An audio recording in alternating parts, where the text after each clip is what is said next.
next thing like I can shall dollar more. Hey bro. Skawara man, professional. This is, give it like that. Finesse. This is becoming quite long. Go yeah. Can you dream na nyo kubulela na? That's my brightest. Nakelo nyo kono na nalampujo.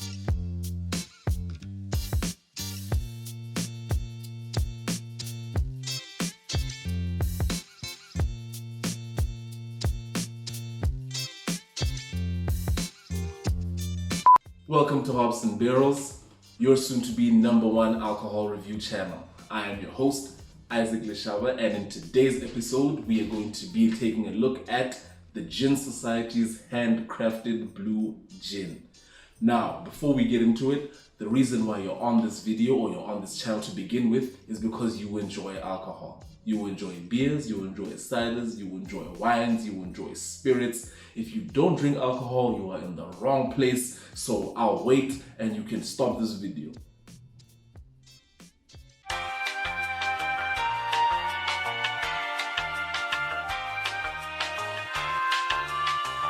So, as with everything, you know, whenever you drink alcohol, it's always more fun and enjoyable to have a drink with friends and family. And because of that, I have a guest today to help me. Mr. K. Garavo, introduce yourself to the people.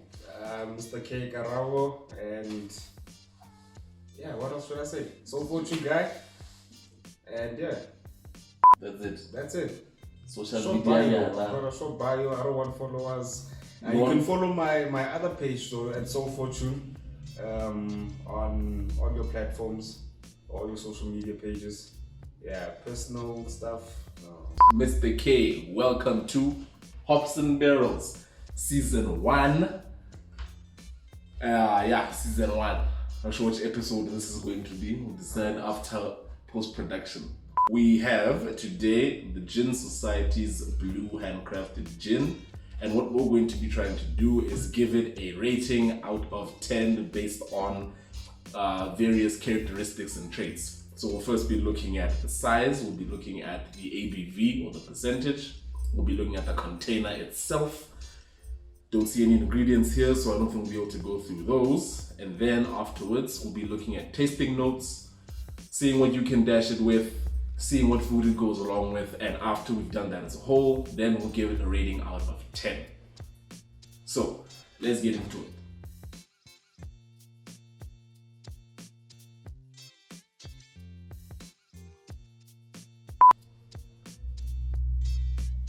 Okay, so the first thing that we're going to be looking at is the percentage, the ABV, the size, and most importantly, the price. So in general, the Gin Society's small batch artisanal gin, I think it's just general, it is blue gin. We haven't tasted it, you can see the seal is still on there as well. So we're literally going to be tasting it with you guys, so we'll get to the taste test later on. But it is 750 milliliters. The percentage is 43% in this little bottle. And you can get this little bottle of 43% gin, 750 milliliters, for 200 Rand on Takealot. And that is at the last time that I bought it. So if you go there and check and it's not 200 Rand, don't come here and say, hey, Isaac lied. So make sure that you check. Probably if you find this in the store, plus minus, it should be around the same price. So Mr. K, what do you think about the size and the percentage from your experience with gin in general? It looks good. What's the normal size? Is it like 740? I think 740. Gordon's book. I don't know, 740 as well. 740, 750. I think that's the general, around that wheelhouse there. Yeah, I think so. But it looks good. I like the color. I like the bottle. The bottle is nice. You know, your usual long, lengthwise bottle. Mm-hmm. It's got hips. It's got hips. Oh, very botanical infusions. Very botanical infusions. Oh, okay. Not every gin is made from the botanicals though. I had no idea. I just drank. I had no idea. But I'm not used to your artisanal gins or your like craft gin, if I can say. Mm-hmm. Yeah, I know your mainstream stuff, you know. Would you consider this craft gin or an artisanal? Well, I'm guessing artisanal is not the normal one. Yeah, it's not the normal stuff you get, you know. I think that's why, you know, it's a matter of it's done differently. I don't know, could be wrong. We are by no means professionals. We are alcohol enthusiasts. We drink what we like, which is what I assume you guys are as well. So don't listen to us and be taking this as law. Next thing you go out and you're telling people, the artisanal gin and the craft gin. Gin Society, small batch artisanal blue gin, 750 milliliters, 200 rand, take a lot, 43%.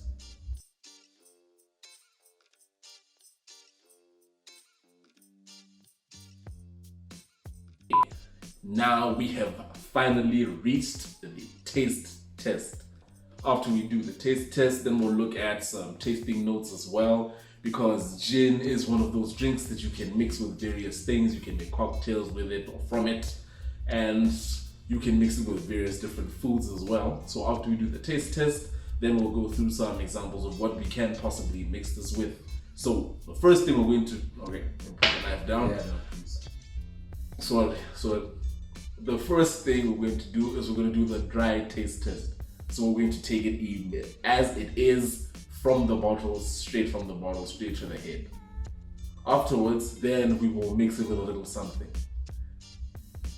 Are you comfortable with that? I'm ready. It's 43%, not that bad. The episodes with much stronger things are coming, don't worry. So let's get into the taste test. Right. Next thing I can tell Hey, bro. Skawara, man, professional. This Give it a finesse. is becoming quite long. Go in. Can you dream na nyo kubulela? My brothers. Na ke no no na na mputso tsantse ke review ma Let me help you. Try. I did all of this without a knife. I helped. Come here, I did all of this without a knife. Okay.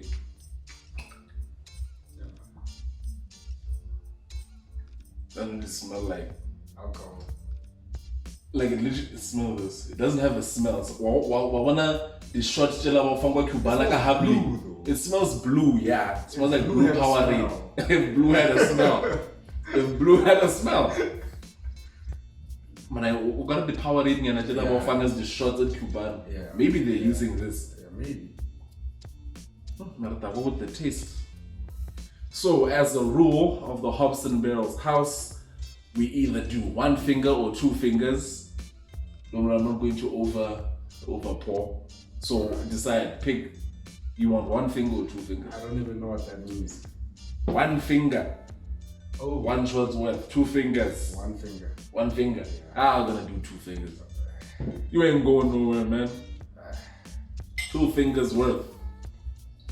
See, it's not that much. Yeah. I'll bring out the. Yeah. Yeah. No, this thing's not gonna kill you, man. Yeah. So taste. Now I can smell the alcohol actually. Yeah. Maybe it was once you let out of the bottle, and let it breathe. Yeah. You know, we're letting things breathe, man. Arrange, man. Yeah, it's definitely not those shots that you get at Cubana for sure. Yeah, no. Burns a bit, burns the throat. I'm not. As compared to Tanquerays and these ones, the smoother ones, this one is more harsh. What do you think? I've actually never had gin Dry. dry. I am educating the nation. Libizi mo lunono, no chala the dash anamo. Yeah, Relax. Guess, you know, Drink it first and feel what you're putting into your system. I like that it's blue. I mean that's Aesthetics. aesthetics is everything. I like things. The fact that it's blue is It's a plus. it's a plus. Drinking Powerade, it might just lie to me, and you know. I actually like this. I like the burn that it gives at the back of my throat. It's not bad. It's harsh, but it's not harsh, depending on how you take your gin. Let's mix it with a chaser for For the South African audience, they didn't know chaser is dash. So if you hear somebody, if you ever go anywhere out of this country and you hear somebody ask you what you want to chase your drink with, they're talking about dash. Abanyago kitimisha or anything. Hey, I am back with the chaser. Do not ask what is in here. It is the chaser. Product placement is too much. Yeah. While we're pouring these, so according to some of the sites that I've been looking at, if you were going to chase or you're going to dash gin, the regular normal chaser that you would use normally would be either a tonic, or you'd use soda water, or you'd use lemonade. Oh, and weird people, no, I can't say It's weird people, but weird people, yeah? dash with appetizer. Yeah, man, you know, the appetizer people are different. Appetizer people are special people, man. Yeah. Well, so those are the regular drinks that you can dash with or chase with: soda water, tonic water, lemonade, vermouth. If you're mixing it in a cocktail, then you look at if you're mixing it in a cocktail. Eventually, we'll get to a point where we'll be making cocktails on this show. So we might be using some of the little drinks that we've been reviewing. So just keep an eye out for those ones.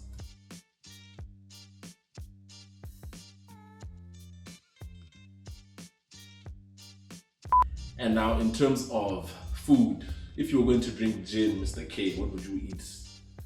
What would you eat gin with?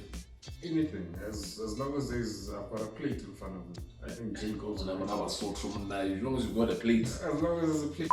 It's not like wine, which I feel like I could be wrong. You educate me here, but yeah, it's not like wine where you have to have it with something Like meats or whatever, you know. Gin is gin. You have it with whatever. Although as your stomach is full. As long as your stomach is full. So that it doesn't go to your head, you know. As long as you make sure you eat first. Always eat first before drinking. That should be a rule. Yeah. Eat first, lay the foundation. Lay the foundation, you know. Don't wake up, eat cereal, and then think that you've eaten enough to drink. I know throats open anytime, but don't. But let the throats open with a foundation inside. Yeah. Okay, what's the English word? Preferred. Some of the more preferred foods that you can pair with a gin, whether it's a handcrafted gin, whether it's a normal botanical gin, artisanal gin, doesn't really matter. You could go shrimp and pasta. You could go fish, or basically seafood. Gin works best with seafood. Okay. And again, not an educated opinion, stuff that I've read. If you mix gin kaboswa, it's your prerogative, it's your gin. You're not being forced to go now or your ocean basket and then order a platter for one of your own gin. So it seems like seafood plays a major. Yeah, seafood has a role in the life of gin. Okay. So any kind of seafood you can pair with gin, but if you're also looking at the red meats, the red and the white meats, anything relating to lamb can also pair nicely with gin. If you have a nice lamb curry or mild curry, then you can also pair that with a gin. Really? Yeah. Apparently it goes down better.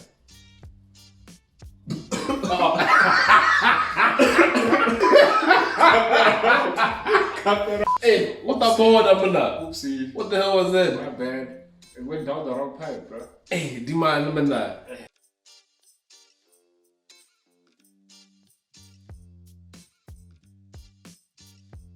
So now we are going to give it our rating.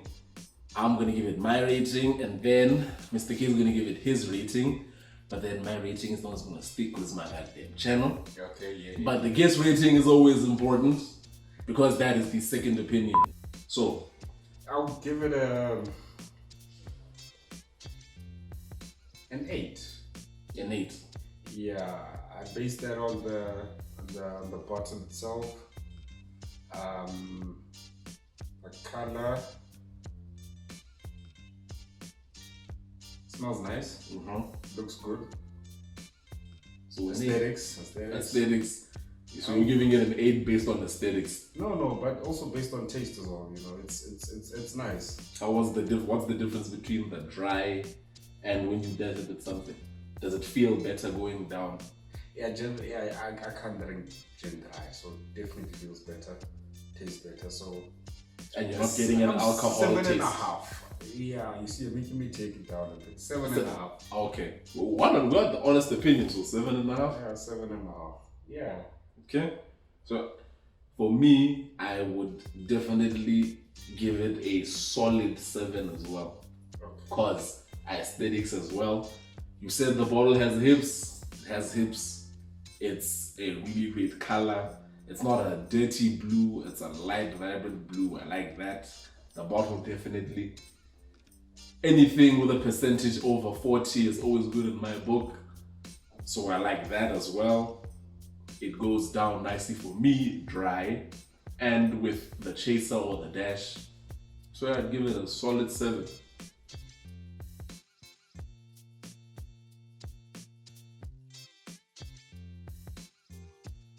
There you have it, guys. My solid 7 to Mr. K's 7.5. If we compromise, we're going to give it a 7.5. I'll take my guest's vote today. So the rating, SA Gin Society's handcrafted blue gin, final rating out of 10, a 7.5, a solid 7.5. So hopefully you guys got something out of this little review. You weren't just focusing on what we were saying. You'll go out, you will try it. I highly recommend that you try it. It's a great tasting drink, depending on what you dash it with, what you chase it with. It's all up to you. You decide. Remember that it's always enjoyable to enjoy a nice alcoholic beverage with friends and family, but the most important thing that you need to remember is not only to drink responsibly, but to live responsibly. See you next review.